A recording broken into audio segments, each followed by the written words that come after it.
ہم نے کتنی بار آنکھوں سے دیکھا جوان العمر بیٹا چارپائی کے اوپر لیٹا ہوا ہوتا ہے، ماں آگے بڑھتی ہے، بیٹے تجھے کیا ہوا، مجھے بتاؤ تو صحیح۔ بیٹا خاموش ہوتا ہے، ماں رو کر کہتی ہے بیٹے تم تو میری ہر بات پہ لبیک کہا کرتے تھے، تم میرے اتنے فرما بردار بیٹے تھے، کیا ہوا؟ بیٹا اپنی اماں سے نہیں روٹھا کرتے، نہیں خفا ہوتے، بتاؤ تمہیں کیا ہوا۔ بچہ خاموش ہوتا ہے، بالآخر بیوی آگے بڑھتی ہے، میرے سرتاج، میرے ہمراز، مجھے تو بتائیے کیا ہوا، اگر آپ میری کسی بات پہ خفا ہیں میں آپ سے سوری کر لیتی ہوں، معافی مانگ لیتی ہوں، مجھے بتائیں کیا ہوا۔ نوجوان خاموش ہوتا ہے، بہن آگے بڑھتی ہے، میرے ویر مجھے بتائیں تو صحیح کیا ہوا۔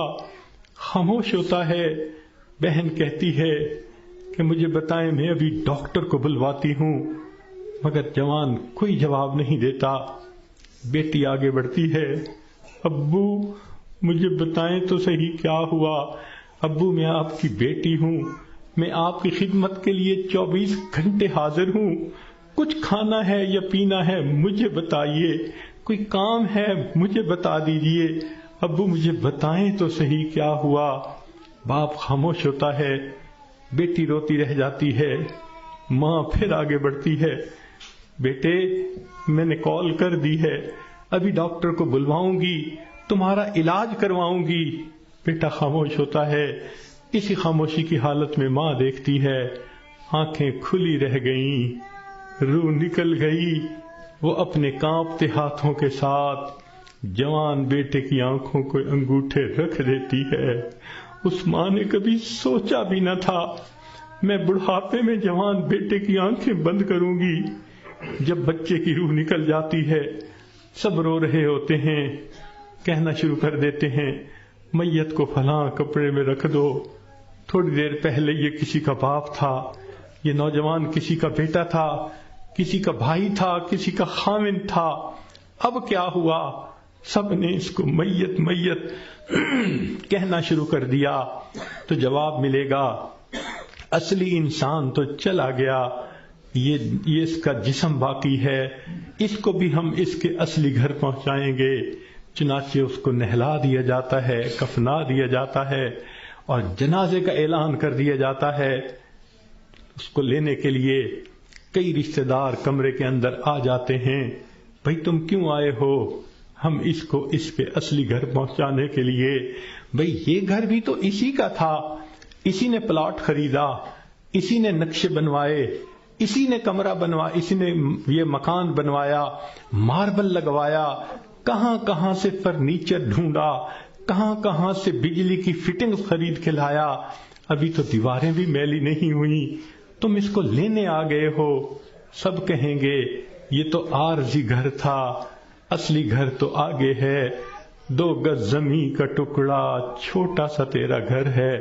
سب اس کو کندھوں پہ اٹھا لیتے ہیں، رشتہ دار جمع ہیں، سب قبرستان تک پہنچ جاتے ہیں، جنازہ پڑھتے ہیں، پھر قبر میں اتارنے کا وقت آتا ہے۔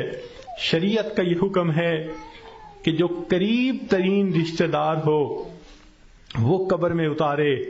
ہم نے اپنی آنکھوں سے یہ منظر دیکھے، جوان بیٹے کو باپ قبر میں اتار رہا ہوتا ہے، بھائی کو بھائی قبر میں اتار رہا ہوتا ہے۔ اللہ کی شان، یہ تو شریعت کی مہربانی ہے، اس نے عورتوں کو منع کر دیا کہ تم جنازے میں اور قبرستان میں مت جاؤ۔ اگر کبھی عورتوں کو بھی حکم ہوتا کہ تم جاؤ اور اپنے بیٹے کو دفن کر کے آؤ، مجھے تو لگتا ہے کتنی مائیں ہوتی جو جوان بیٹے کے ساتھ خود بھی دفن ہونا پسند کرتی۔ کیسی عجیب اللہ تعالیٰ نے مردوں کو ہمت دی ہوتی ہے، جوان بیٹے کو جس کے جسم پہ کبھی میلا کپڑا بھی باپ برداشت نہیں کرتا تھا، آج اس کو زمین پہ لٹا دیتا ہے، اپنے ہاتھوں سے مٹی ڈال دیتا ہے، بھائی مٹی ڈالتے ہیں، دوست مٹی ڈالتے ہیں، منو مٹی کے نیچے اس کو دبا کے اللہ کے حوالے کر کے آ جاتے ہیں۔ جب اللہ کے حوالے ہونا ہی ہے، اے انسان تو اپنے آپ کو آج اللہ کے حوالے کر دے۔ اللہ میں اپنے آپ کو آپ کے حوالے کرتی ہوں، جو آپ کا حکم ہوگا میں اس پہ چلوں گی، جو گناہ ہوگا میں اس سے بچوں گی۔ آج حوالے کریں گے تو اس کا فائدہ ہوگا۔ چنانچہ انسان کو بالآخر اللہ کے حضور جانا ہی ہے۔ حضرت علی عنہ فرمایا کرتے تھے، موت کی تکلیف کینچیوں سے کتر دینے سے زیادہ سخت ہوتی ہے، موت کی تکلیف دیگ میں بھون دینے سے زیادہ سخت ہوتی ہے۔ اگر موت کی تکلیف کا اندازہ لگانا ہو تو آپ عورتوں کو تو بہت آسانی سے لگ سکتا ہے۔ کئی مرتبہ آگ پہ کھانا بناتے ہوئے آپ کی انگلی جلی ہوگی، کتنے دن اس کی تکلیف رہتی ہے۔ کیوں کہ جہاں سے انگلی جلی وہاں کے گوشت سے روح سمٹ کر باقی جسم کے اندر آ گئی۔ اگر اتنی تھوڑی سی جگہ سے روح سمٹ گئی، اتنی تکلیف ہے۔ جب پورے جسم سے روح سمیٹ لی جائے گی اس وقت تکلیف کیا ہوگی، ذرا اس کو یاد کر لیجئے۔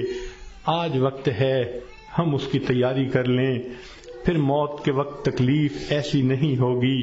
چنانچہ حدیث پاک میں آتا ہے، جب مومن کی موت کا وقت آتا ہے اللہ تعالیٰ ملک الموت کو بھیجتے ہیں، جنت کے فرشتوں کو بھی بھیجتے ہیں، وہ جنت کی خوشبوؤں کے رومال بھی لے کے آتے ہیں اور اس بندے کے سینے پہ خوشبوؤں والا رومال رکھ دیتے ہیں۔